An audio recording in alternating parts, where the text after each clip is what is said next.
వాళ్ళు మాట్లాడకపోయారు అనుకో, వీళ్ళు మళ్ళీ స్టేటస్లు పెట్టేస్తారు. గూగుల్లో పనికిరాని ఉంటాయి కదా, డౌన్లోడ్ చేసేస్తారు కొటేషన్లో టప్మని.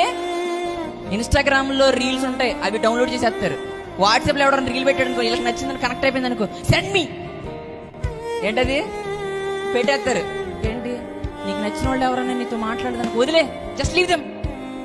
ఇలాంటి పనికి మాలిన స్టేటస్లు అన్ని ఏం చేస్తూ ఉంటారు, వాళ్ళు మాట్లాడలేదు. అమ్మా, ఎంతమంది దేవునితో మాట్లాడడానికి ఇష్టపడుతున్నారు ఈరోజు? మాట్లాడుతున్నారు దేవుడు. మనుషులు మాట్లాడకపోయినా పర్లా, దేవుడితో మాట్లాడు చాలు. దేవుడు ఆటోమేటిక్ గా నువ్వెవరితో అయితే మాట్లాడితే వాళ్ళని నీ కాళ్ళ దగ్గర తీసుకొస్తాడు. అటువంటి సత్తా కలిగిన దేవుడు నా దేవుడు.